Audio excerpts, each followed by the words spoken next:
Good evening, everyone, and welcome to another episode of The Last Panel.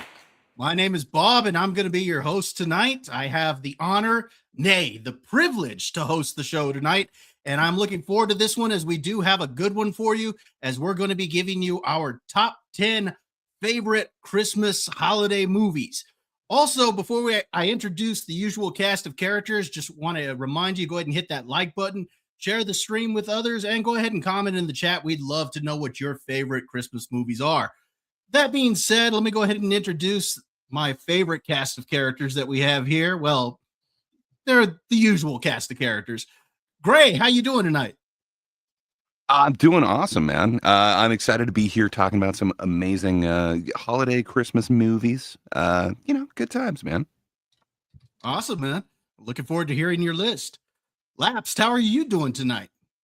I am festive, and I can see that you got a nice design here. So I love the holiday season, as you can see by this poll back here. That's been there for like 4 years. Nice poll, though. It's a good poll. It works. It works. And Charles, how are you doing tonight, man? This morning, I'm doing well. I'm going to match Lapsed is enthusiasm. I've never heard you in my life that enthusiastic, Bob, so I'll try to bring it up, but I'm going to be on his side of the spectrum here. That's because you normally hear me on the MSK show, so that's I'm already brought down as soon as I start that episode. So. No, it's good to be here with you guys tonight, and like I said, I'm looking forward to talking Christmas movies with you all. And so the way we're going to do this tonight, we'll just go ahead and we'll be going through our list. We'll start with number 10, and we'll each go around, give our 10th, then we'll go around, give our 9th, and we'll work all the way up until we get to our favorite Christmas movie. So let's go ahead and let's start, and let's see what our list hold. Gray, we'll start with you tonight. What is number 10 on your list? Okay, so I might have done something controversial here. I made a top 10 list, and then I realized that, I'd had a conversation with Lapsed where he said that Die Hard is not a Christmas movie. So I thought, I didn't say all of these. I didn't say it's not. You said you, and you are the objective critic here. I don't think it's a Christmas movie. I think it is on Christmas. But for me, Christmas movies are like, it's all about Christmas. The subject is Christmas. See, to be fair, I would have put that on my list, but I already knew what Lapsed was going to say, so I left that off my list for that reason. Put it on your list. Who am I? I'm a dude with a festive poll. That's who I am. It's got a poll, though. It's an intimidating poll, sir. Just make sure you check it twice. I'm putting Die Hard on my list. Take that. So I made a list, and then I thought, I'm going to get shit for this, so I'm going to go ahead and make a traditional list as well. So my traditional Christmas list, National Lampoon's Christmas Vacation comes in at 10 for me. Right. Nothing needs said about that. It's great. It's a classic. Everyone loves that one. I think there's stronger holiday films, but the real one that's on my alt list, Prometheus, man. Now, if you're not going to accept Die Hard as a Christmas movie, I doubt you'll accept Prometheus. That's why I went with the traditional list. But come on, Prometheus, you got the wise men. They're following the star. There's a Christmas tree in it. What can I say? It's one of my favorite holiday movies. Holiday specialists on great. Oh, it's great. It's the most festive of the Aliens franchise. I love it. What can I say? It's the most festive. Okay, that's interesting there. I almost want to hear the rest of the list. That's why I love having him on this show. It's so fantastic. He thinks in a completely different way than I would ever think in my entire life. I love that explanation. Fuck it. You know what? Yeah, you sold me on that one. It's essentially, it's a great story. There's shepherds, there's a manger.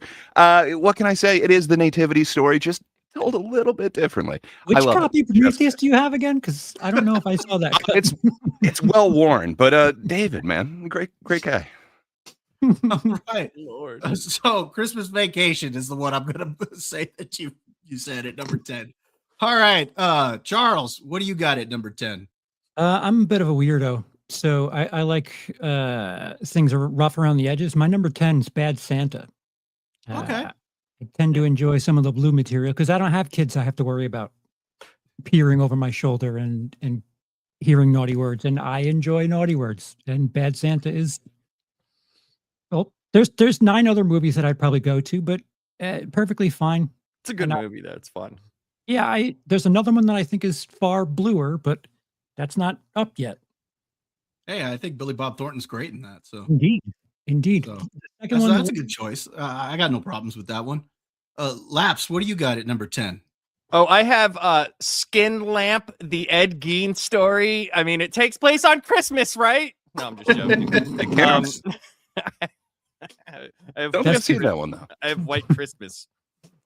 White Christmas. Yeah, I know. I'm old, and Hey, there's nothing wrong with White Christmas. That works. I mean, There it's you go. talky. It's in color. I don't know, man. I like both White Christmas and Holiday and quite a lot. All And I right. watch them every year. Okay. My number 10 is actually was a made for TV movie. And that Ooh. was A Christmas Carol with Patrick Stewart as Scrooge. That was actually for TNT. It's a good And the one. reason I like it is because Patrick Stewart was playing Scrooge. I thought it was a lot of fun. It's a more traditional version of A Christmas Carol. And it was one I actually bought on physical media. I try to watch that every year. So that one comes in at number 10 for me. And again, Patrick Stewart is Scrooge. I mean, hey, it's the only. I know it's only for a second, but it's the only one out of the major ones that has the lighthouse scene, which it's only Right, for a it second, does. and has the sailors scene. So Yes, it does. so I mean, it's all weird how so many of those depictions they all have like something from the book that one doesn't have, and you'll never get the actual like Ghost of Christmas Past looking the way it's supposed to. Like they don't have the anamorphous, muscular, armed, candle-faced person, but Right. maybe we will get it one day. Maybe All right. maybe it'll be in like Xenomorph Christmas Special 2 or something. A Ripley Christmas. No, Alien Covenant's kind of more like a Thanksgiving. It's a different vibe. So which one would be New Year's? I mean, you got to go with the new one with the newborn. Come on, starting anew. All right. I dare to ask this. Gray, what's your number 9? Okay, so I'll go with the plain traditional one, Home Alone. It's a great one. It's a classic. Some might argue that it's just based at Christmas. It's not actually a Christmas movie, but I don't care. It's on the list. But if I'm going non-traditional Christmas, I think in honor of Rob Reiner, When Harry Met Sally is a great non-traditional Christmas pick. There's kind of a Christmas holiday moment in the end. There's a phone call. There's a Christmas thing. A phone call. Yeah, that to me means Christmas. That's about all my family gets. Good times.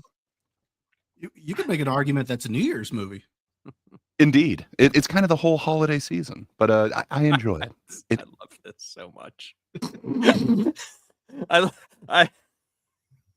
You make such a great case for these. You can't argue. He does, and it's the voice too, dude. It's the voice. It's like, how do you argue with the jar of mustard who speaks such fluently and nicely at you? Well, When thank you. Harry met, what was it? When Harry Met Sally? Is that what it was? Yeah, Harry it's Met- one of the best rom-coms of the last 30 years. Good times. Wow. It's a classic. I will Watch say it. it's a good movie. Feel- I like Feel the When Harry Met holiday Sally. holiday Closer to spirit. 40. Okay, I was think it's trying to been be a nice to while. lapsed. It's okay. It's okay. I mean, I can't do anything about it. Gray, I know you have 2 top 10s. Christians daring someone to put Dear Santa in their list. I cannot He confirm may or make an deny. appearance. Okay. Who knows? Oh, That is a film. Barely Brother Christmas. Mm.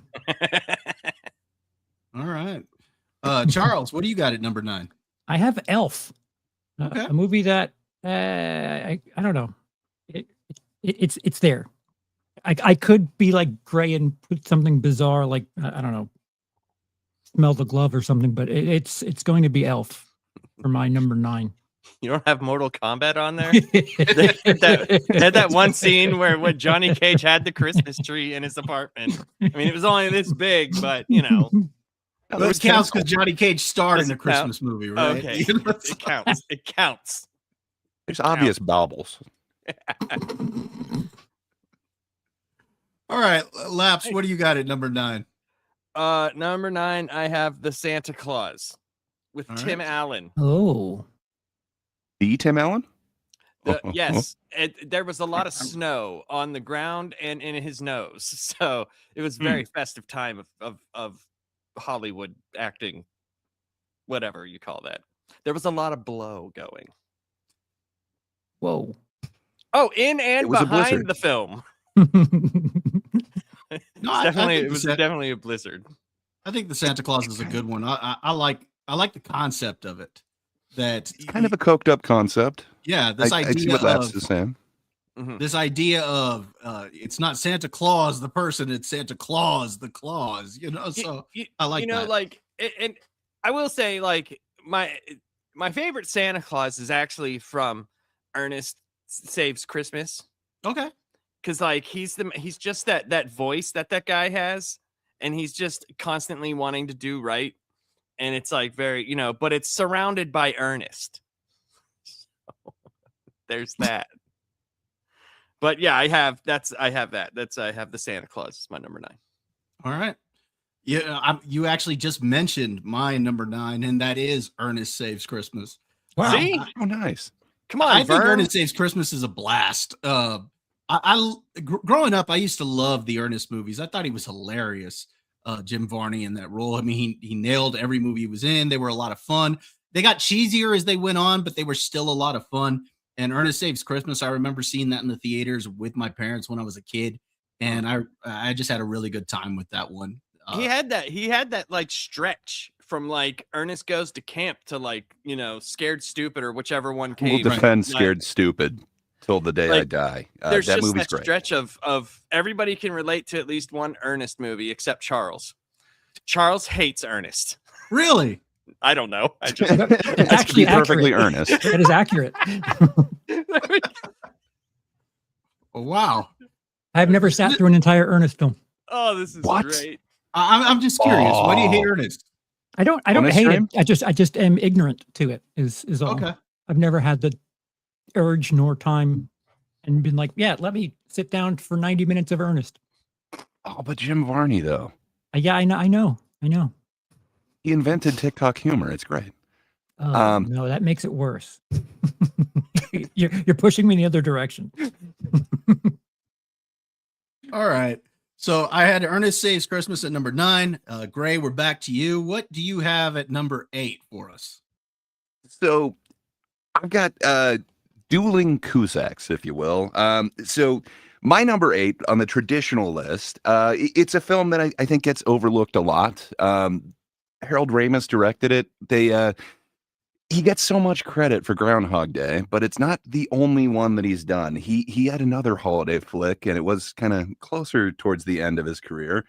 But it takes place on Christmas Eve and into Christmas Day.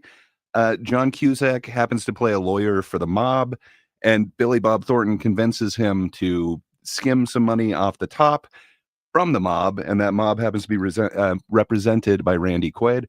It's called The Ice Harvest. I highly recommend at least kind of checking it out. It's not the highest rated or anything like that. It's from 2005. It only gets a Rotten Tomatoes score of 47, but on Letterboxd, it gets like a 3.1 out of 5. It's not the greatest Christmas film ever, but man, it gets overlooked. So that's kind of my traditional one where it's not just a setting, it really is kind of part of the movie. But my non-traditional one, number 8, is also a Cusack film. It's Better Off Dead.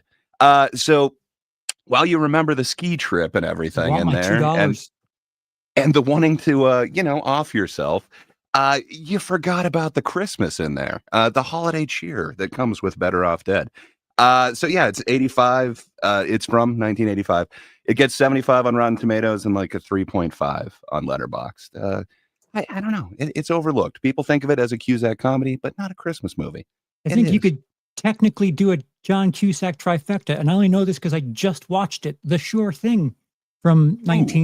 1985, directed by Rob Reiner. Yeah, I think that's what inspired me when I saw the ice. So I watched the Ice Harvest last night, and I was like, yeah, I do like this more than I remembered. It's also got a fun Oliver Platt thing, but yeah, if you're into Cusack, celebrate him in this Cusack season. I watch Better Off Dead and One Crazy Summer every New Year's Day. Hell yeah, I could see doing that as well. There a specific reason for New Year's Day? It's just Very a holiday. day that like me and my sister get together. Tradition. And I'm writing this one down just so I don't forget to watch it because I've never seen Better Off Dead. So Oh, it's $2. fun. You've never As seen far Better as, Off Dead? Oh man, that's great, dude. all right, so As yeah, far I'm as gonna movies check that the protagonist wants to off themselves, it's up there. It's great, dude. It's a good movie. All right, Charles, what do you got at number 8?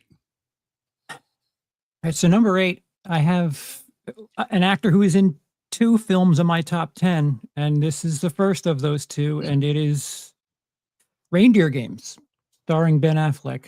Oh, you went with Batfleck? Yeah, I listen. I know what it is. I'm not going to defend the quality of the film. I know it has Charlie It Smith? is amazing, is It has- what it is. 3 twists. Amazing too is a many. bit too far. No, no, it's not. I have a smile ear to ear. The absurdity of that film, and there's extra treats in that film, mainly Charlize Theron. But it's just a fun time. Like it's absurd. It's dumb. Don't take it seriously, and enjoy the ride. I'll tell you why I like Reindeer Games so much.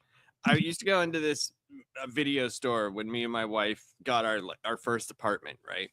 And it was like 2001, 2002. So we had stayed with her mom for like a year or so. And I always saw that face, that stupid, doofy face on that orange and black cassette tape. Mm-hmm. And I was like, I'm going to get it one day, and I've rented so many movies from there because they were like 89-cent rentals, Nice. so I would just rent all the time. And finally it was the first injury I had on my ankle. And I was like, I told my wife, I was like, get that fucking, the one with the face. And she was like, oh, okay, I watched that and it was fucking gold. It was so ridiculous. Mm-hmm. And I was so like on so much medication, and I just remember it being phenomenally ridiculous. Yeah. And I was like, this is amazing. And I love this movie. Yeah.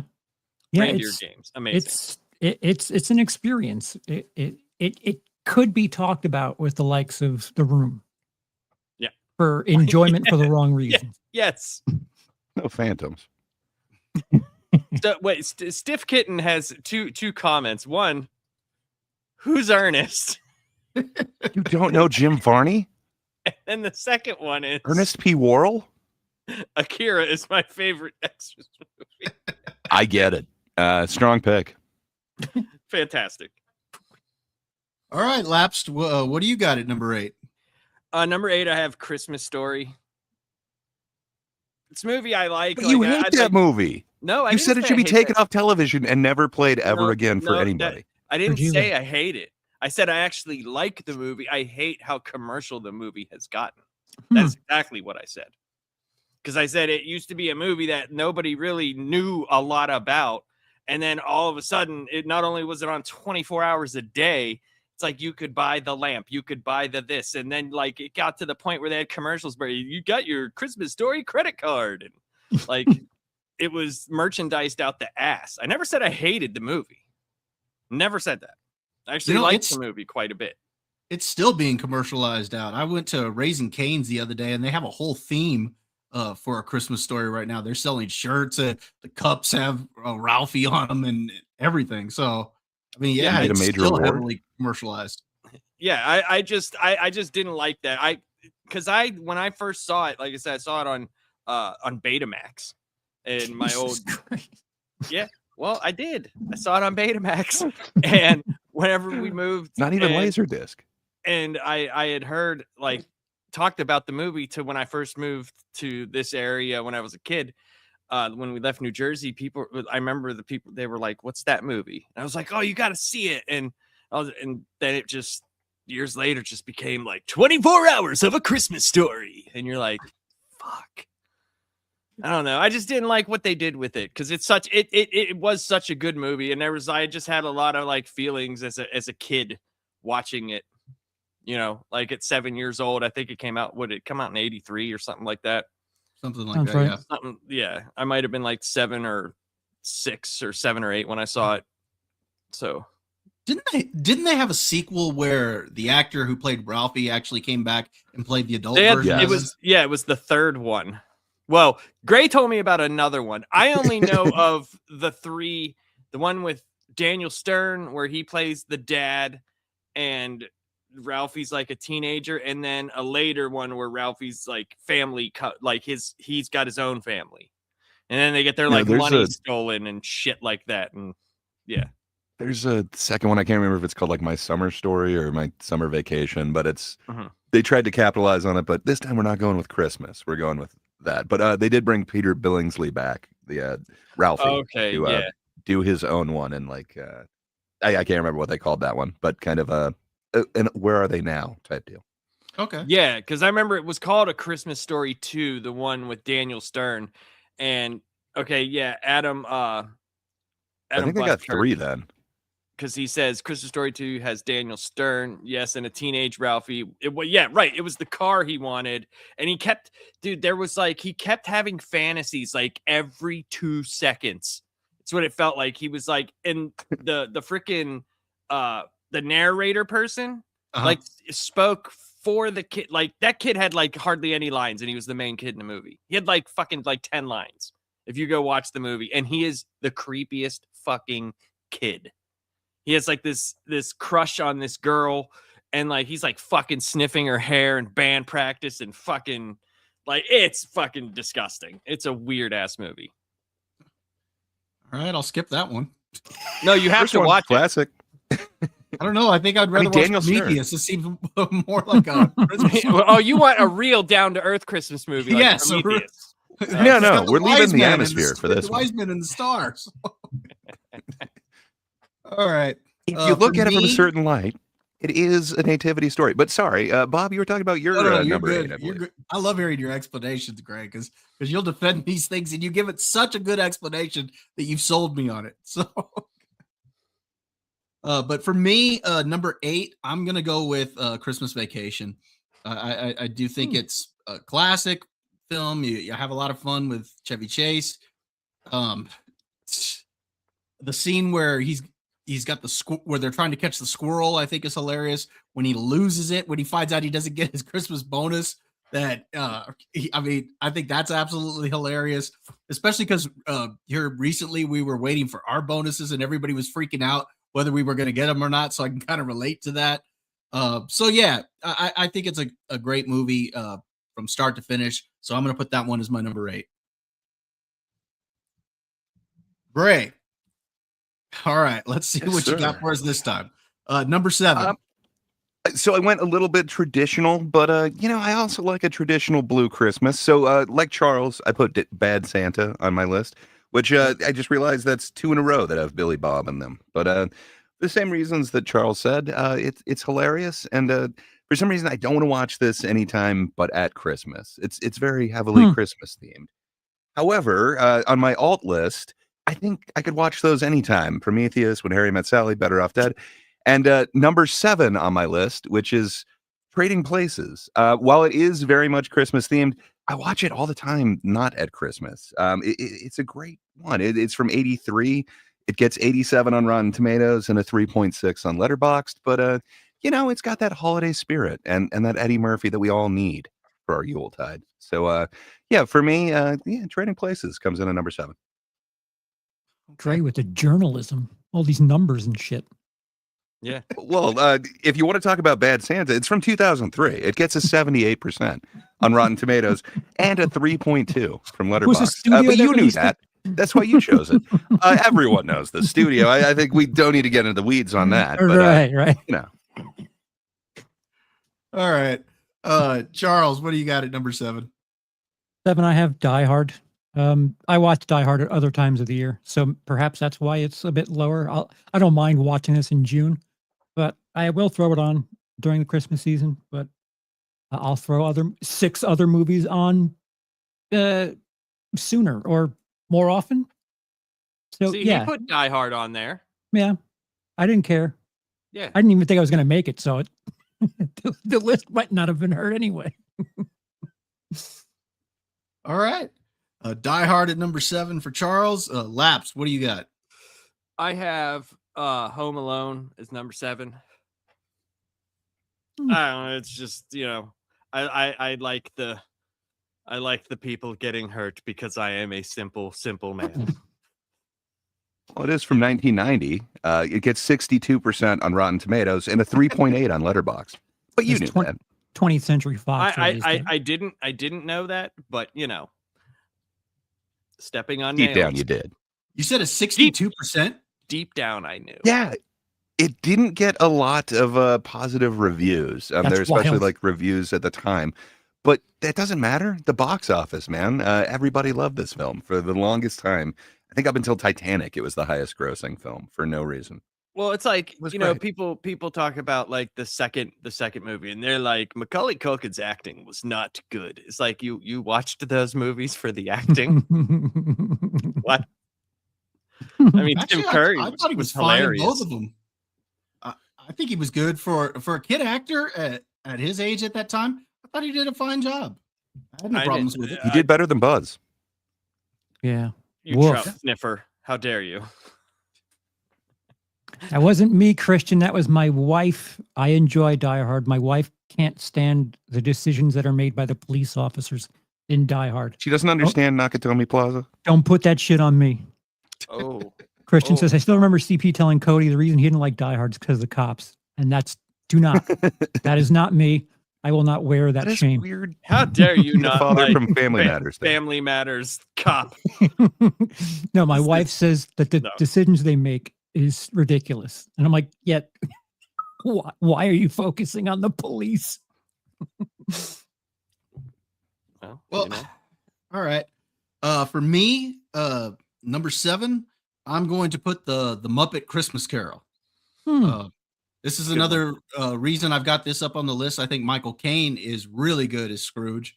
And the fact that it is a Muppet movie, you've got all the little Muppet stuff that they do. You got wait a minute.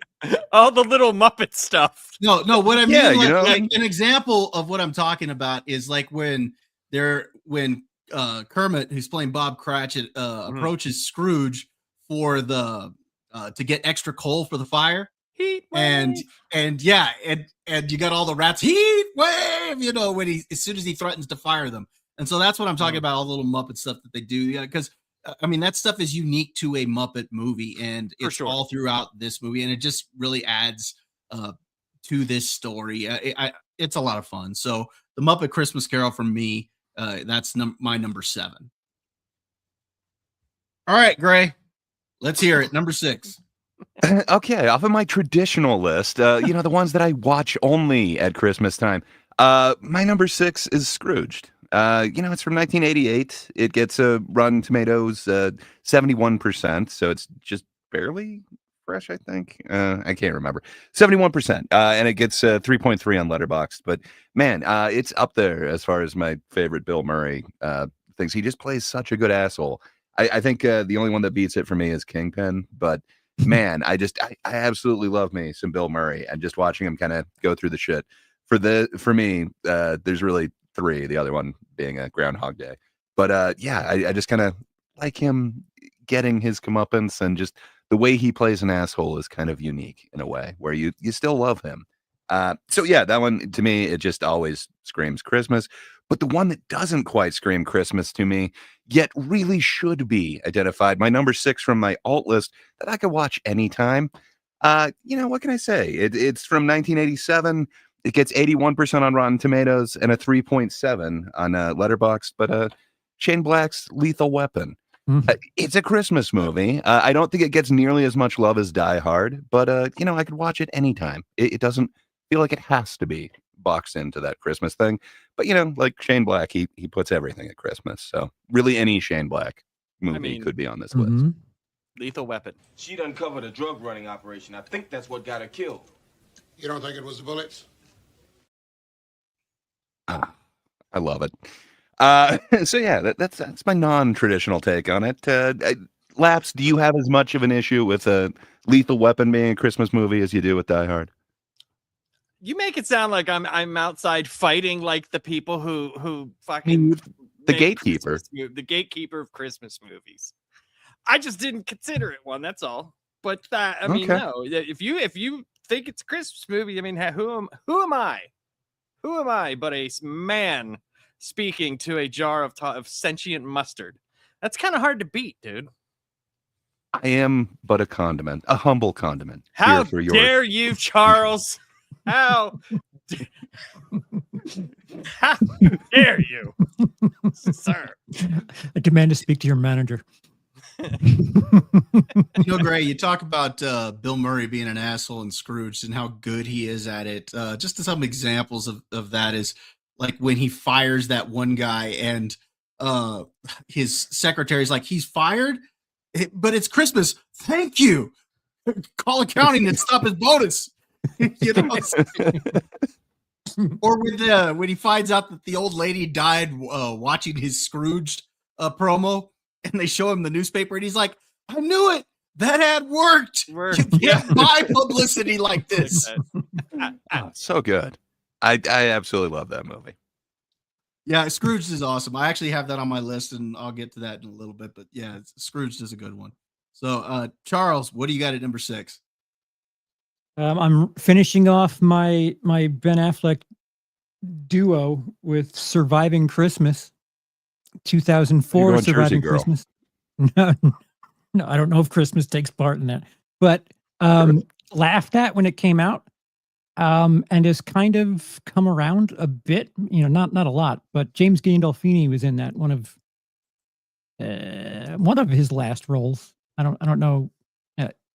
He died in 12, didn't he? All right, so that's wrong. I think so. Yeah, so it's something that was kind of laughed out of theaters. It came out in like October and was available to purchase in time for Christmas. But like Reindeer Games, there's something about it that, you know, it's doofy, it's silly.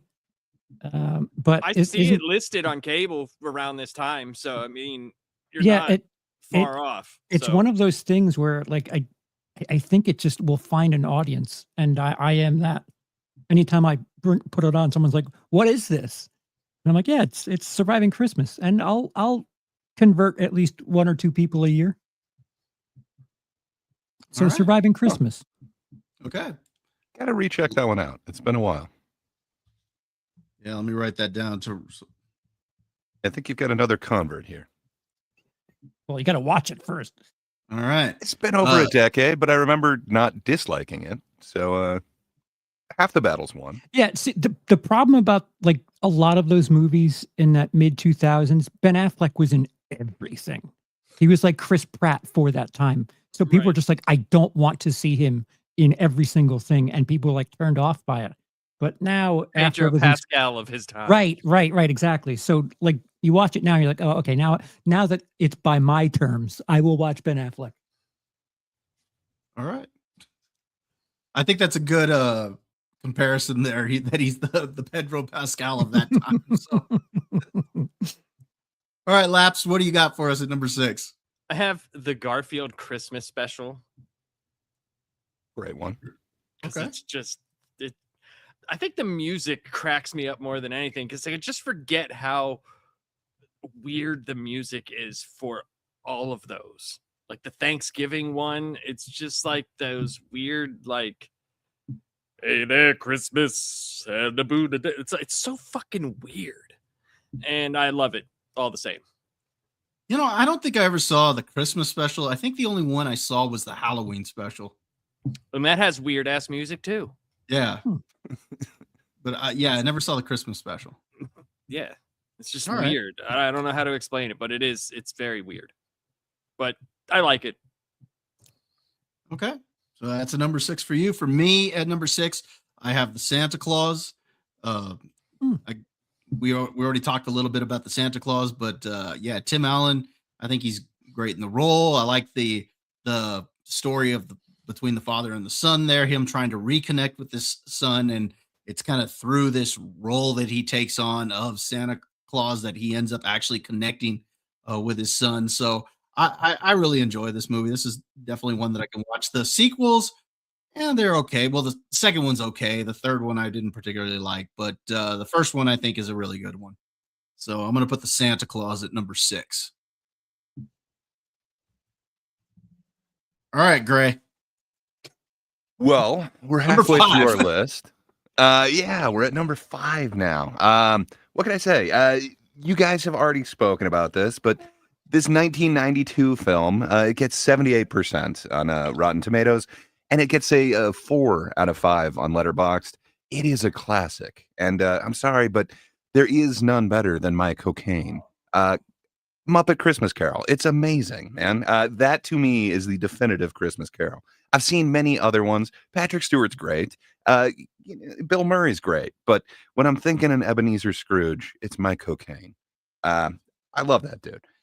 So yeah, and the way that he takes it so seriously when it's Muppets and they're doing their Muppety things, as previously discussed. It's great. I absolutely love that one.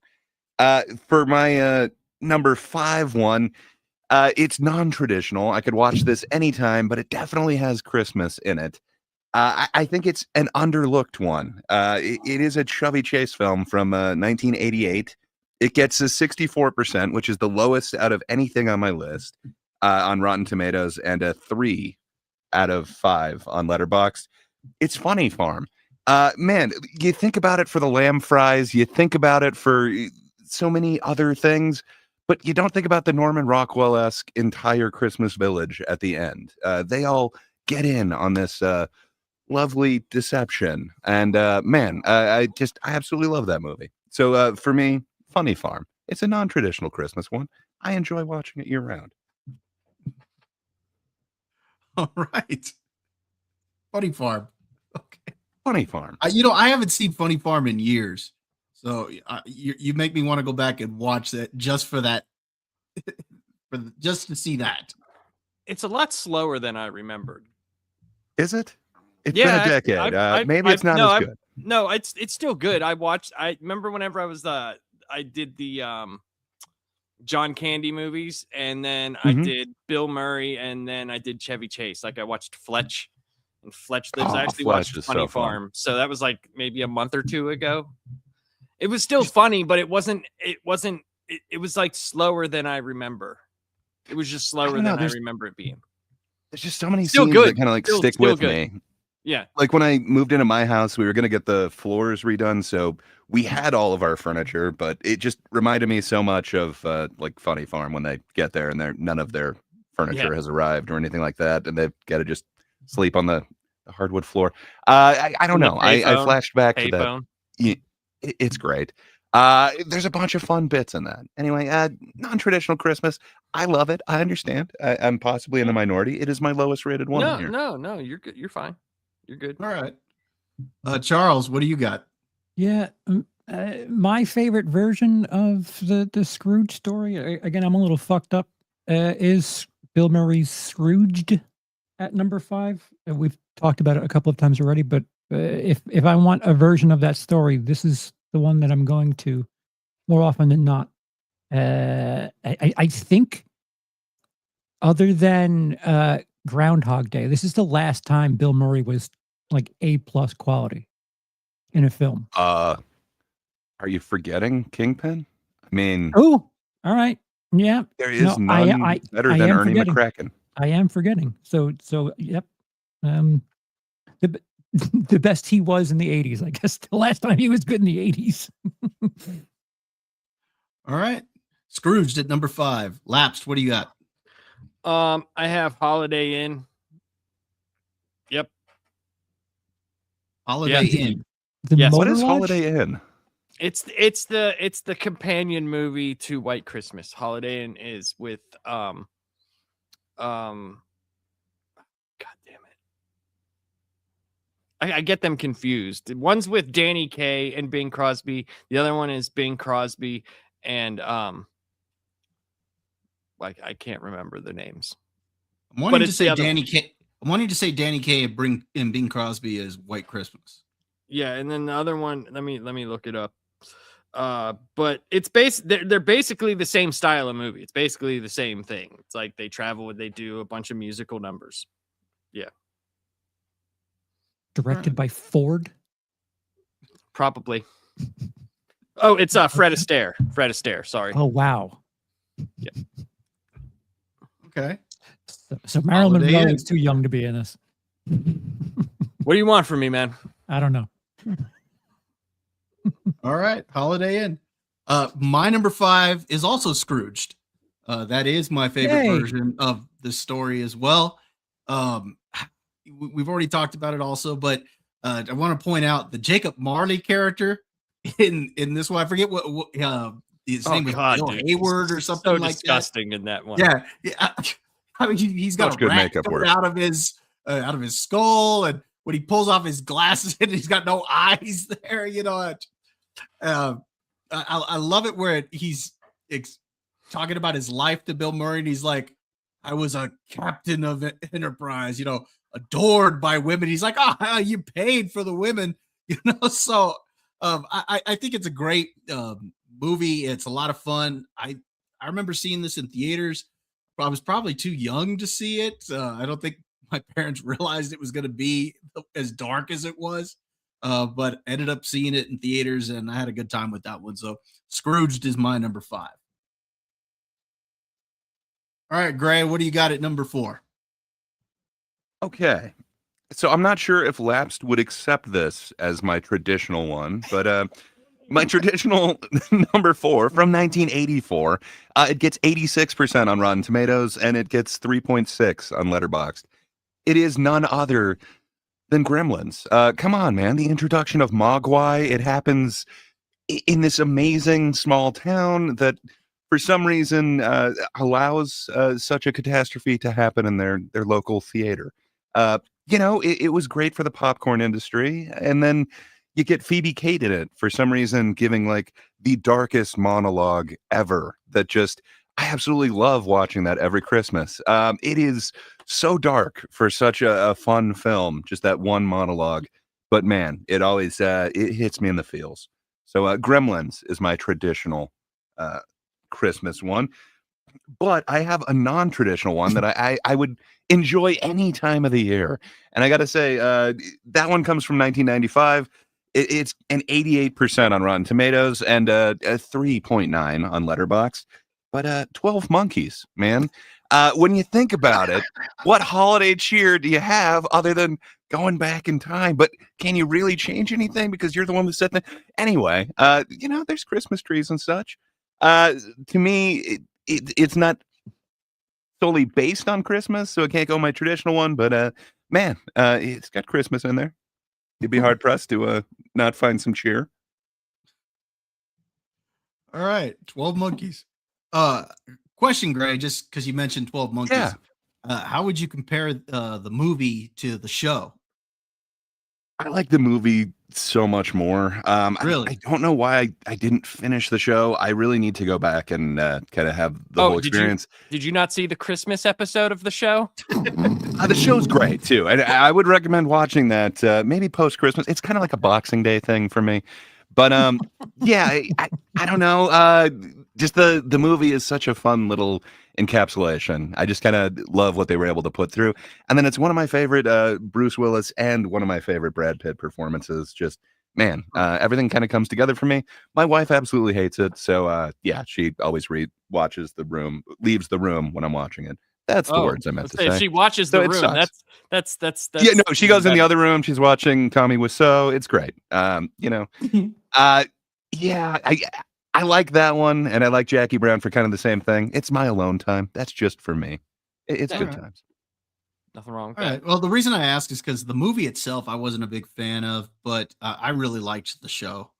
I gotta give it another shot. I was watching it when it was actually out, like when it was coming out, and I got to be honest. After a while, it lost me. So I will check that out based off of your recommendation alone. Yeah, I really liked it. I thought it was pretty good, especially towards the latter part. It really drew me in, so I really liked it. But yeah, it seems like every time they tried to fix things, they always screwed it up more. So yeah, but the movie I just couldn't get into. I saw it once, I think, and yeah, I just couldn't get into it. Oh, such a good Pitt performance, though. But I'll go back it's a and bit over rewatch the top. movie. After you saying that, I'm going to go back and rewatch the movie as a Christmas movie. So, Wow, Merry Christmas. all right, Charles, what do you got at number 4? Criminally slept on. Michael Dougherty gave us a film for Halloween that was called Trick or Treat. It captures the spirit of that season very well. And a few years later, he directed a film called Krampus, which is a Christmas horror film, but it somehow captures that festive nature, and it does so really well. I think if you're going to watch something that's horror based around Christmas time, more so even than Gremlins, I believe the 2015 version of Krampus is like the perfect mix of everything: comedy, horror, all of that. It's slept on. I feel like if you're trying to capture every essence of what that time of year is, that movie does it really well. All right, you said the 2015 version? Is it 16? Oh, no, I'm just asking No, because I've never seen it. So 2015, directed by Michael Dougherty. okay, Tony Collette, Adam Scott. okay, so I'm going to write the year down because I'm assuming there's other versions of it out there. So there's a ton. Ever since that movie came out, there's like the straight to DVD, bootleggy, Krampus Awakening, Krampus Unleashed. It is 2015's Krampus. Back There's- Krampus. Yeah, Meet yeah. Krampus. Krampus scared stupid. How does that stack up to like Red One? yeah, I liked Red One. I thought it was stupid, but I still liked it. All right, Elapsed. What do you got at number 4? Arthur Christmas. I like it. Oh, Arthur Christmas. Okay. it took me a second. I was thinking that you were talking about the Aardvark cartoon character, but No. yeah, it took me a moment. It's a good movie. All right. Well, I have not gone back and watched that. It's a movie. It's a forever. movie I like. There you go. Doesn't have to be good. I enjoyed it. Most of these movies aren't good. Yeah, they're really not. Does that one So hold that's- up? I know I watched it when I was like a kid, like too young to really understand the whole Arthur thing. But Yeah, I mean, it's all right. Okay, so this Okay. is the one that came out in 2011, right? With James McAvoy as the Yeah, I believe it's Is the that only right? one, right? It's the only Arthur Christmas. Okay, I just want to that make is sure. not the one that I was thinking of. I don't think I've ever seen it. Yeah, it's I think it's an underrated Christmas movie. Okay, well, it's going on my list. Which right one now. were you thinking of, Ray? Oh, it's anim. Yeah, It's animated. CGI. Yeah. Mm-hmm. It's Okay, CGI. I was thinking of Arthur, like the Dudley Moore Arthur thing. I swear one of those takes okay. place at Christmas. I don't remember which one, but I thought, oh, is it just called Arthur Christmas? Is that why I don't remember which one it is? So my bad. I thought we were going back to Dudley Moore stuff. No, Okay. no, sir. All right. For me, my number 4 is actually the only new movie I have on this list, and that actually came out last year, and that was The Best Christmas Pageant Ever. It's directed by Dallas Jenkins, who is the creator and director of the streaming show The Chosen, and he had always wanted to make a version of The Best Christmas Pageant Ever. It's got Pete Holmes in it, Lauren Graham. She does the narration in it, and I think it's a lot of fun. It's a little heartwarming story about this Christmas pageant that's being put on in this little town, and that's their big thing. And they got, as they describe it in the movie, the worst kids in the history of the world who want to be a part of this pageant. And so everything that could go wrong or around the creation of this, as they've been cast in these roles in this Christmas pageant, goes wrong. But yet at the same time, the town comes to accept them. They come to accept kind of their own selves and whatnot. So I think it's a little heartwarming story. I like it. I think it's a lot And it's of just fun. from last year, isn't it? Yeah, it's last year. That's the only new one I got on my list. But I really liked that movie. I haven't seen a whole lot of good Christmas movies lately, and so I was pleasantly surprised when that one came out how much I liked it. So you And so didn't watch maybe Dear it was pretty Santa cute. last year. No, I didn't see Dear Santa. So because of that, maybe I'm biased because I hadn't seen a lot of good ones lately. But that one made it all the way up to my number 4. I just had a lot of fun with that one. So Hey, you like I it. get it. That's all that matters. It's got some really good actors in that one. yeah, it does. And Pete Holmes. Yeah, it's got Pete Holmes in it, and yeah, so Adult film star? no, No, you're thinking He's a John comedian. Holmes. This is Pete Holmes. He's the comedian. Yeah, he's dead, isn't he? Yeah. Yeah, okay. and it's Mind also me. has Judy Greer in it as well. That's during So- my time. Love me some Judy Greer. But he's got a couple holiday classics too.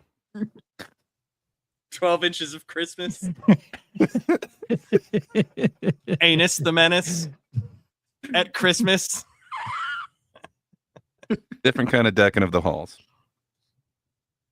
Christmas At sweat Christmas. her. Christmas sweat. Ew.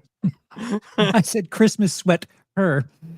Like Mm. Christmas sweater. Mm. No, yeah. It's Mm. white I just Christmas, take a new Christmas connotation. Yeah, sweat. yeah. Oh yeah. All right, Gray. Lay it on us. Yeah. Give us number Okay, 3. so we're getting into the home stretch. So my traditional that nobody, including Lapsed, could argue with list of Christmas movies. Mine comes from 1994. It gets 73% on Rotten Tomatoes Uh-oh. and a 3.4 on Letterboxd. I think Charles might know the here because Mhm. he might also agree. It's got two of my favorite performances from these actors. Man, it's fun family dynamics. It reminds me of my home at Christmas time.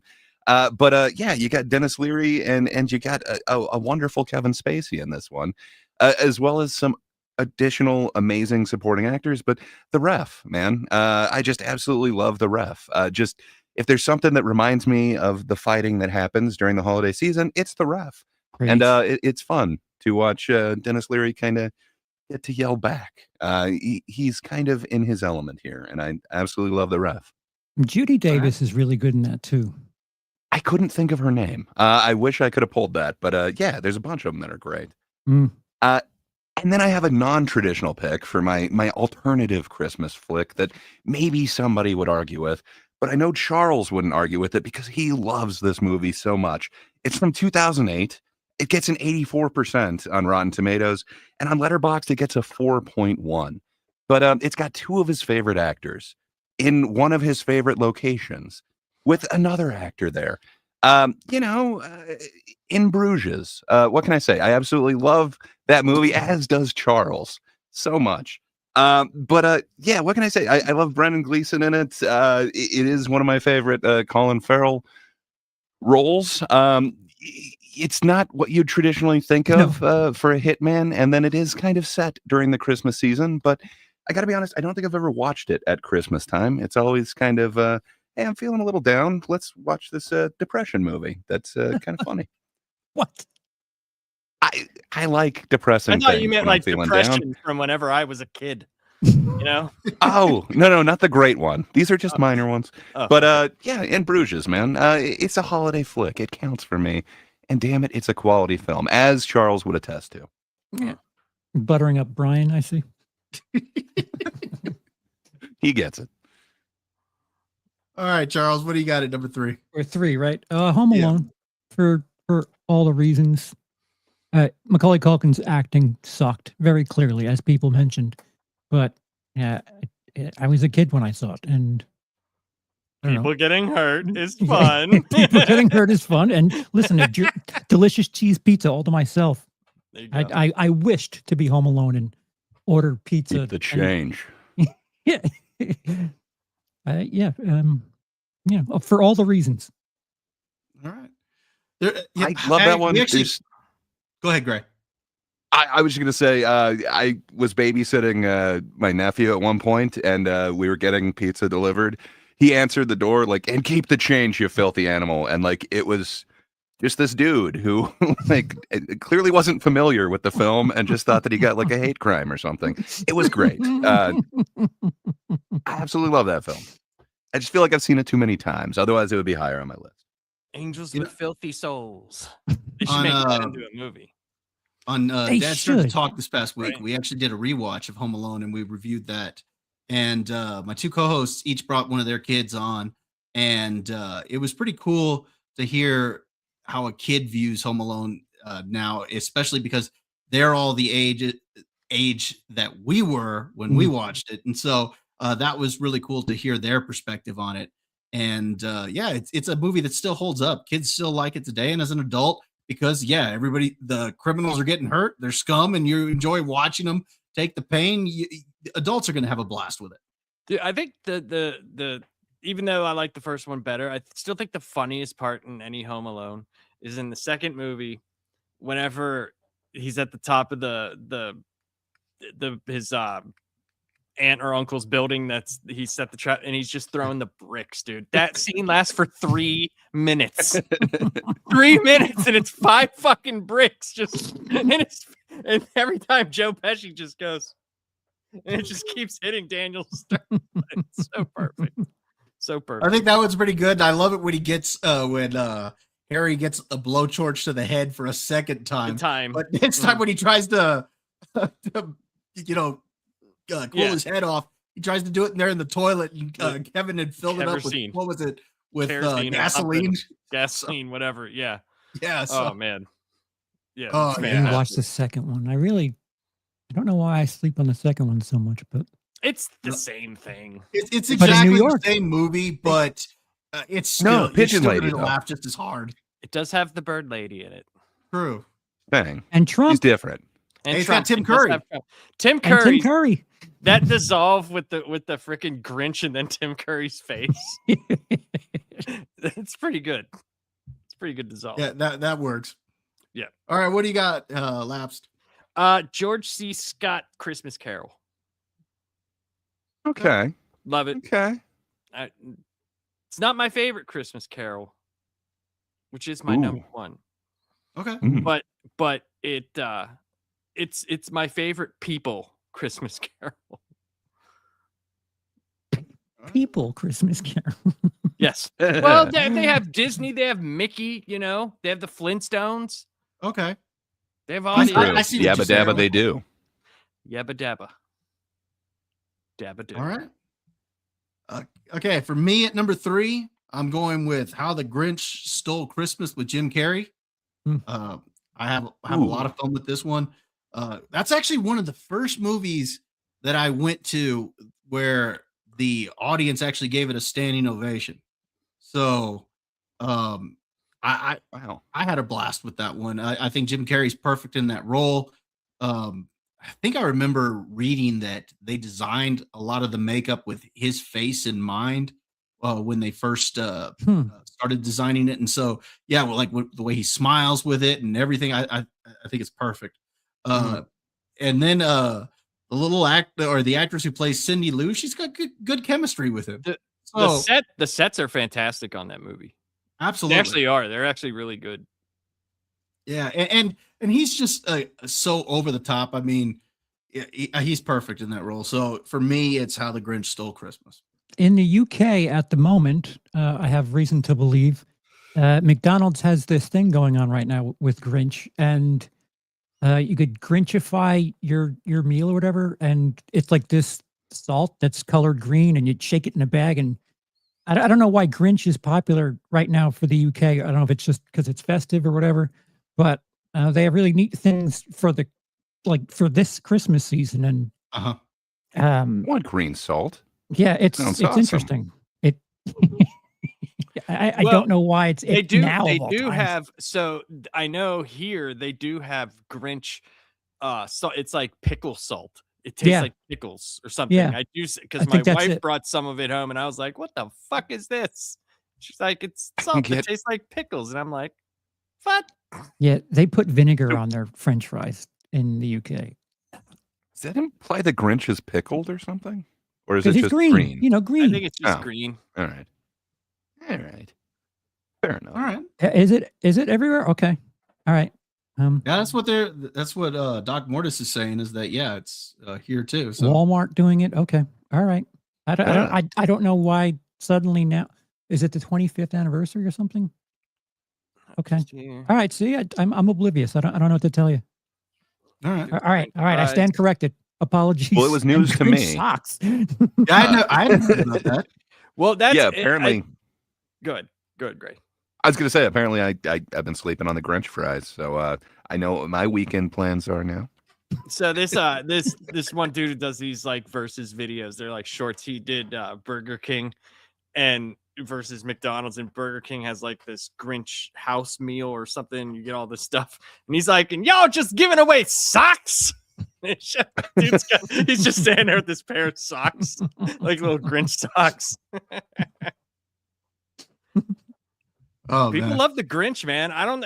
Even my son, like, I never showed him the Grinch, never. And he was like, "Can we watch the Grinch?" And I'm like, "Fuck, yeah, we could watch it. Which one?" And he's like, the cartoon one." I'm like, "Fuck, no." Yes, we can watch it. I remember when I got married, I had a pair of Grinch pajamas. So yeah, the Grinch is cool. I mean, he's definitely popular. For your wedding night? No, not the wedding Obviously. night, but That's I quite a got it because they honeymoon. reminded me of my ex-wife. So The Grinch. Yes. It is the color of money that she took from you. Preach. all right, Gray, what do you got for us at number 2? Okay, so I will wager everything I've got that this is not on any of your lists, and I'm guessing you guys might not have even seen it. But Okay, well, we don't have. I'm 20 going to have total. to agree. well, this going is to have my to agree. traditional one. It's from this year, from Con Air. 2025. For some reason, they released it a few months ago, and I think now would have been a better release for it. But it gets 94% on Rotten Tomatoes as of right now.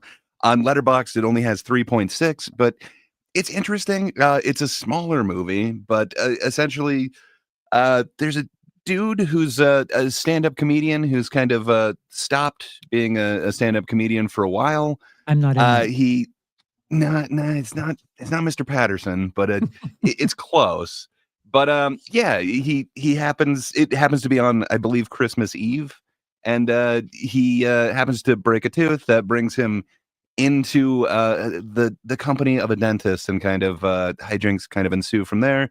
It's this small kind of romantic holiday comedy. It's called The Baltimoreans. But man, I thought it was a charming little film, and it's one of the only ones where I've been like, my wife's got to see this.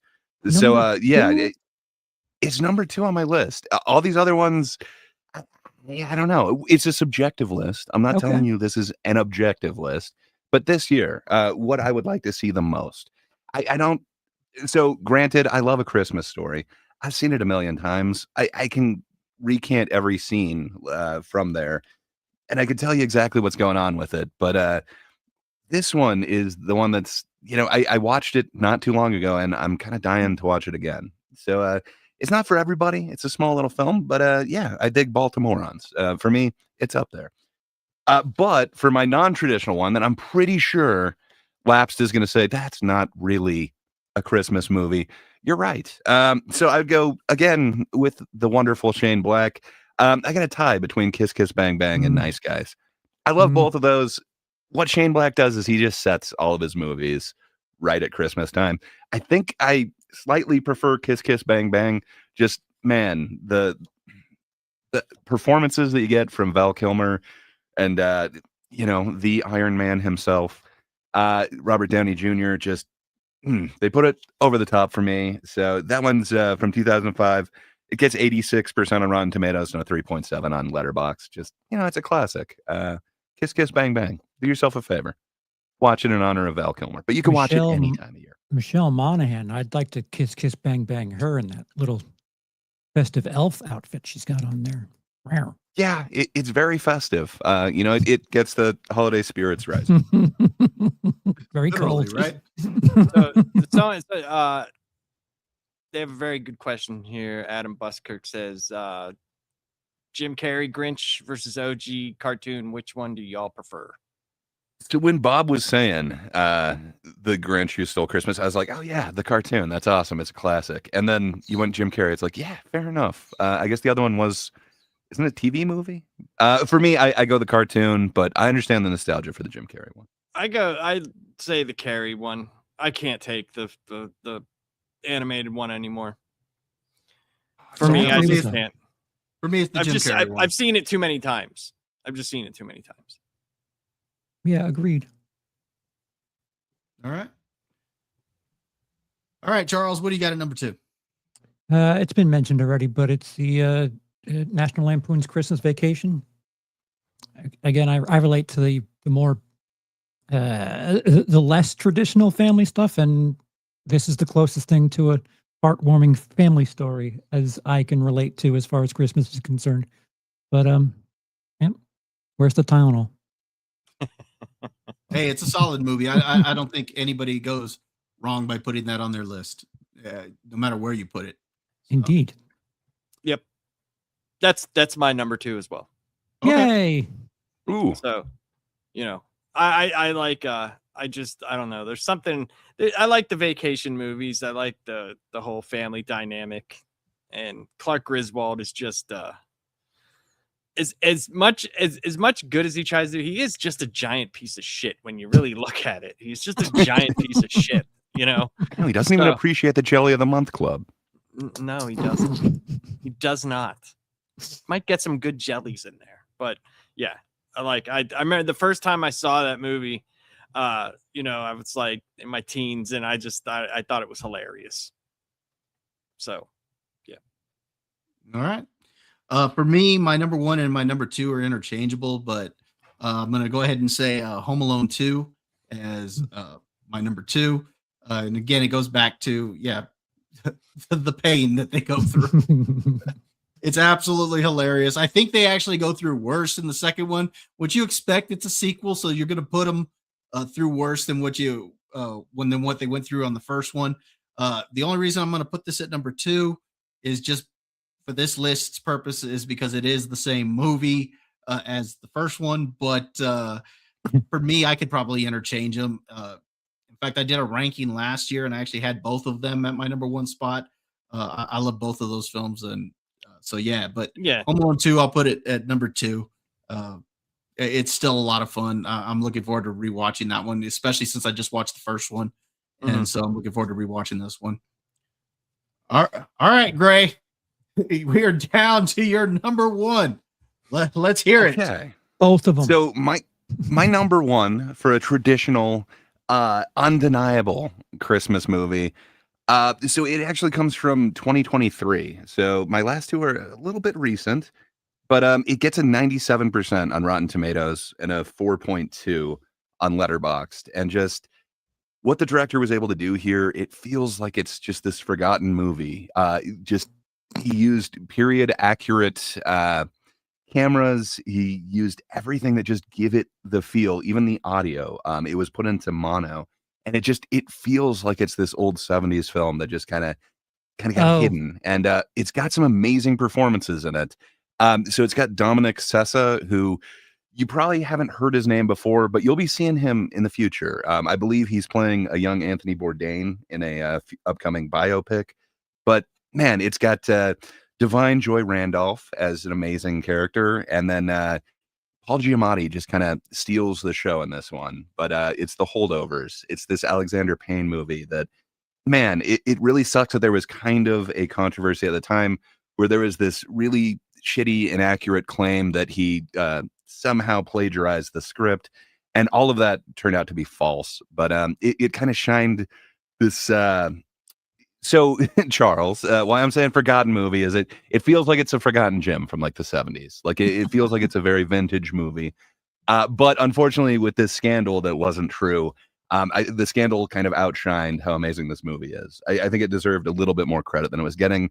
Unfortunately, with the claims of kind of stealing the script, it really kind of got lost in the shuffle. It didn't get the recognition it deserves. But if you haven't seen it, I'd recommend The Holdovers. It's just a charming little Christmas movie. I really dig it.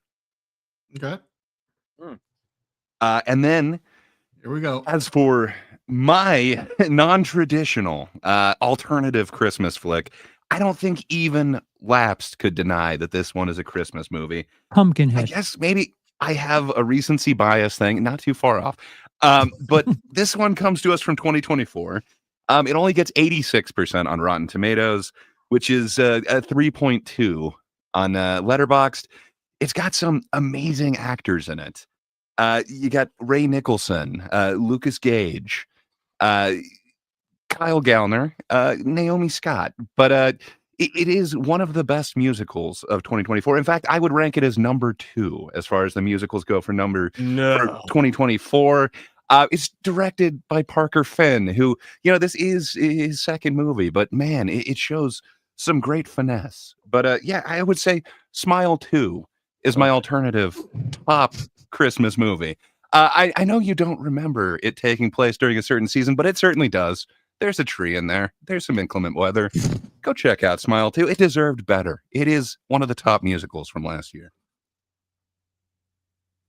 All right. To be fair, But, I did like Smile too, but oh yeah, it's great. Pearls Before Swine.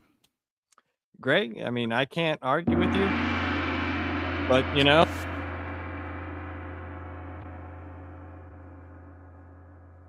all right. I'm You so mute old. on purpose? Did you mute yourself on purpose? Me? Yeah, Yeah, you were kind of muted there. No, We just saw your mouth moving, but we didn't hear. Oh, what you were saying. whenever the sound effect goes, it kind of mutes you. I just Oh, said okay. you have been gonged, and it's like no takers. I'm old as fuck. All right, No, I got it. I shut up. I went off the stage. see, he got it. No, I'm just joking. Go ahead, Charles. I'm sorry. All right. Again, to be fair, I did like Smile too. So but I wouldn't put it as a Christmas movie, but okay, I did like it. Though. So So all right. I have Charles, you're number 1. I have 2 honorable mentions because Gray used 55 movies in his 10. So first of all, we lost quite a few heavy hitters this year.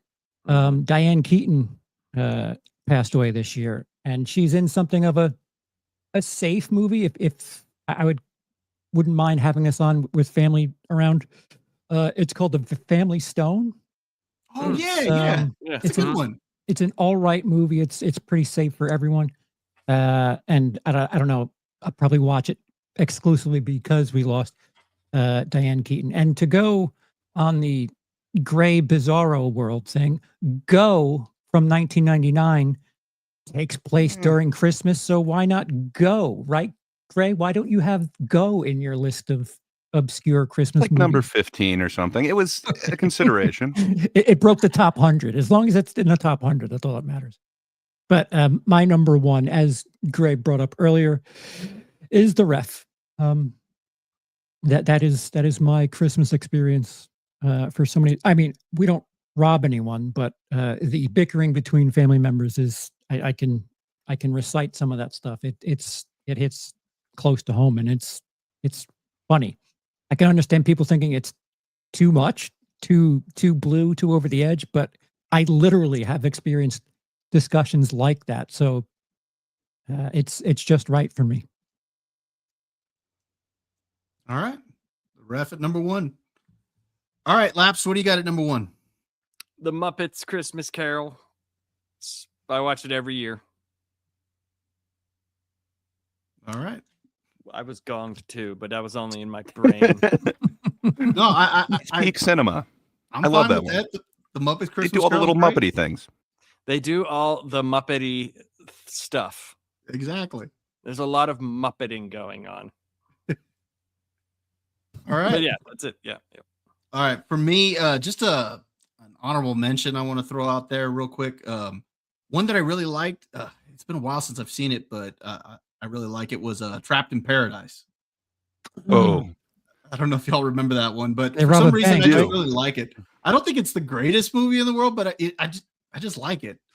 What's his name? Nick Cage, mhm. Dana Carvey, John Lovitz. It's similar to the Ice Harvest. I was honestly kind of comparing the two, and it's like, I think I'd go with the Ice Harvest. But I hear you. I like that one too, in a weird way. Yeah, that's what it is. I like it in a weird way. I don't think it's necessarily a great movie or anything like that, but I like it as a Christmas movie. I enjoy watching that one. So that's an honorable mention that I got. But for me, my number one is going to be Home Alone. Uh, Again, one and two for me are interchangeable, but I have a blast with both of them. Just rewatched the first one, like I said, had a good time watching it. It was cool hearing what kids thought about it. There was something that I know. There were a few things I noticed this time around that I didn't notice before. That I'm surprised I never noticed, like in the scene where Buzz eats his cheese pizza and he pretends to barf it up, and Kevin attacks him. You see the Pepsi and stuff get knocked over. I never noticed before that Kevin's passport and plane ticket got thrown away there. I don't know how I never noticed that before. Oh, awesome. Yeah, so that explains why they didn't have an extra ticket line around, and so it's an easier way a way that Kevin got missed much easier. So that was just something that I noticed this time around, and yeah, I just had a blast with it. So Home Alone is my number one, but again, it's interchangeable with Home Alone 2. I love both of those films. So. Yay! All right, so those are our 10 for each of us. Our 20 for Gray. Well, I was just trying to appease lapsed here. But I do kind of disagree with Christian Nichols, who's saying, like, in that logic, The Gray would be a Christmas movie. It has pine trees with snow. I mean, if you're just going pine trees with snow, you could say the same thing about I don't know, The Shining, something like that. But that's clearly not a Christmas movie. I'll Come watch on. that. I'll watch that for Christmas. I know, but it's not. Yes, but it doesn't have Christmas actually take place in the movie, or baubles at least. Something I've noticed about, well, basically everyone's movies is there's not really Oscar-worthy movies that we would, watch around Christmas time. Is there something to that where it's more like junk food? Sure. And I'm sorry. I agree with what was said as well. Sean Sheridan, The Holdovers is the best Christmas movie of the last 15 years. I think it was Oscar worthy, and damn, it was snubbed. It should not have been. No, you might be other right. Than that, though. you're right. Yeah, you might be right there, Charles. That this is like junk food. I think with a lot of these Christmas movies, I think a lot of them follow a formula, and because Holiday of that, Inn was nominated for 3. Yeah, back when there was 4 movies a year that came out. I'm just saying, Smile 2 deserved better. 3 Oscars? Yeah. It's All nominated. right, well, what do I know? I just feel like a lot of these movies you can just throw on, and if you go to the bathroom or you go to the kitchen for something, you're not really missing much. And I don't know, it's something that you could just have on in the background for better or worse, and everyone's okay with it just being on, rather than just have a fucking flaming log on the TV. But you could actually do the Fallout one this year. I think they've got a Gulag one. I think I saw. You can it's watch an the arm. Gulag roasting. Yeah, good times. That honestly almost made my list. Was the Yule log thing? It's probably the Christmas program I have going on at my house most of the day. I mean, the one I watch the most is the Muppets one. I watch it every year. The other ones are like interchangeable at any space. Like if they're on, or if I'm like exposing my youngest, which I'll be watching Home Alone with him this year. I think he's old enough to, look at it and hopefully pay enough attention to it to give a shit. But, I mean, I get it. Like, there's a lot of stuff that I like that a lot of people don't care for or don't like. I am definitely a creature of habit, and I don't really move with what's new, and, I don't really give a shit. I should try. Should definitely try moving out of my hub. all right. So what's everybody doing for Christmas this year? Bob, what are you doing for Christmas, my man? Now, for me, probably just going to be watching football and just hanging out with family. I don't really have any special plans. It'll be nice that I'm actually going to be off for Christmas, so that's Nice. a good thing. Nice. Yeah. And it's funny, Laps, because you were saying that you actually had to work tomorrow. This is actually the one weekend I actually have off. No, I don't have to work tomorrow. I have to go see fucking Well, people. It's still Okay. work. Worse.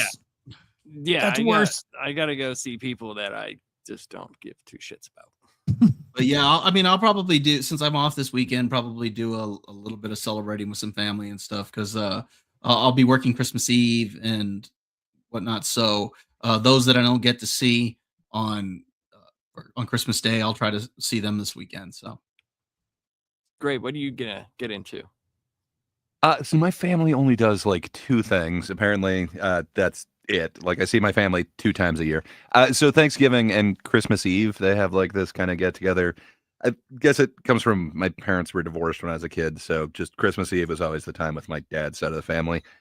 So we always get together, and then alcohol's always enjoyed over there. So I think the theme this time is White Russians. So I'm You gonna guys come up go with get like Lebowski lists that crud. have nothing to do with that day. You're gonna watch Uh, Independence Day because That's what Christmas. I do.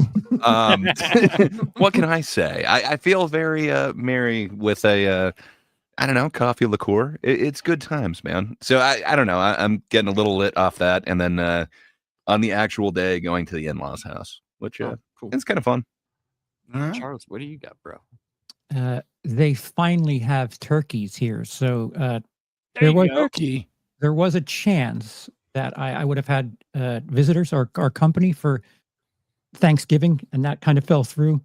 So my wife's family is vegan, so we are going to be we're doing an IOU on Thanksgiving, breeding the big bird. And, Oh, turkey. There you Have- go. no, I no. We're just a turkey for 2, and just going to be fat and watch TV movies. I'm just gonna hang out with my wife and my youngest. My other children are all at their significant others, which is perfectly fine with me. And and my mother will be there. There you go. I think my sister might come over later, but if not, I'll see her on New Year's Day. So yeah, not really gonna do much. Let the kid open up all his shit. I'll be half asleep on the couch. So Hey, you can't beat that. That'll sounds work. like a great day. Mm. So next week, I will. I'm not going to hold anybody accountable to show up. You don't have to. Yeah, but- I can already tell you I won't be here next week. Yeah, next week I am going to be doing my normal Christmas special where I review the DC comic Lobo's Paramilitary Christmas, where it is awesome. And there's actually a fan-made film about it, and it's where the Easter Bunny hires Lobo to kill Santa Claus, and he wreaks havoc on Santa's workshop and kills all the elves, and has an awesome fight with Santa Claus. Spoilers. It is completely disgusting and awesome as 90s Lobo was. So if anybody wants to show up, you can. If you don't want to, you don't have to. But I will be here. And that's Boxing Yes. Day. It's the 26th, next Friday. Yeah, I'll do it then. I usually do something on Christmas, but I'm not expecting anybody to come here on Christmas. Take away from your families and all that, where I just don't really give a shit. So I'll just, I have this awesome tradition of streaming to 0 people, and it's a lot of fun. And the poll. and the poll. The poll's been here. Good times and bad times. But yeah, that's what I'll be doing. And then we do have Thank God It's Tuesday coming up, which is going to be a lot of fun this Tuesday. We are going to be talking about the Matt Rife comedy Hard thing. work. Yes. Special. Wolf. I watched it. Oh no. Sounds like it was great. It was there was some funny bits in it, but there was Okay. also some my favorite part of it was this, where he was like, "Hey, give me some weird traditions, or give me some traditions, everybody." And this guy holds his hand up and he goes, "My family gets together." And then he's like, "Oh, really?" And then he's like, "Yeah." And then there's a lot of arguments, and Grandpa went into an ambulance. You're like, "What? What? The fuck just happened?" So that's what you got to look forward to with that. And if you want to see, Charles, the professional comedian, being tortured into watching his least favorite style of comedy, crowd Ugh. work, Ugh. now you get a pretty face watching a pretty face doing crowd work. So, you guys want to see that? Check it out Tuesday. Can't wait. Yeah, we're going to be dressed too, aren't we? We're going to be in Yeah. Yep. costume. If you think Lapsed is festive now, just wait until Tuesday. I definitely have a very ugly sweater for Tuesday. It's quite the sweater. So, Bob, what do you got going on the rest of the week? Do you have any videos coming up, or are you seeing anything? Yeah, well, I just put out a review for that new animated film, David, from Angel Studios. I figured everybody was going to go see Avatar and the Housemaid. So I figured, you know what, I'll go see something a little different. It's a kids movie. It's definitely with a kids audience in mind. It's hard to really say that it's great. I thought it was decent, and is it hard to say that a kids movie sucked? No. Okay. It's the reason I'm saying that is because I have very high standards when it comes to a biblical adaptation that's animated, because I thought The Prince of Egypt absolutely set the bar. Yeah, and I don't think that anything has even gotten close to that. And this, I don't think is bad. I think it's a decent movie. It had some entertaining moments, but I also saw House of David earlier this year, and I thought that was a much better adaptation of David's life. But at the same time, this is supposed to be a kids movie, so from a kid's standpoint, I thought it was something that they're going to like, and I think parents could take their kids to it and be completely comfortable with them seeing it, as far as not worrying about what's in it or anything like that. So it's a good faith-based alternative. I enjoyed it for what it was. And then on Tuesday, we're going to be reviewing Die Hard over on Dad's Turn to Talk. So that's going to be a lot of fun. The Christmas movie episode. Die Hard. Yes, that is our Christmas episode. So we're looking forward to that. And I probably won't have any reviews coming out. I do plan on seeing Avatar this week, and probably I still need to see Wicked Part 2. I haven't seen that yet. So I'll probably try to go see both of those over the holiday if I can. But yeah, I probably won't have any new reviews coming out this week. Just Dad's Turn to Talk. So okay, all right, great. What about you? What about you, Charles? You got anything going on? Gray, you go. The main thing is, Ticket. Thank God it's Tuesday. It's the Matt Rife holiday crowd work special. That's what my week is going to be focusing on next week. Other than that, I'll stop by on Boxing Day to say hi to Labs. But that's about all I got going on. It's just family stuff and enjoying the time. But what about you, Charles? What do you have going on, sir? If you're on my channel, there's a pinned link to the Spot Fund thing on my page. I'm going to be doing another marathon type thing, where I'll be reacting to things to raise funds, because it looks like my jaundice is coming back. Might have to take a trip to the hospital and get some fluids cleared out. So yeah, we'll be suffering through stand-up movies, whatever, and you guys can influence that in the chat. Well, I hope everything's all right with you, man. I hope everything's good with you. Yeah, check out the chat. Yep. Yeah, me, same stuff. And Merry Christmas, everybody. Indeed. Do you have any closing comments for us, Bob? Any wisdom? just a Merry Christmas to everybody out there. We hope you guys enjoyed the show tonight.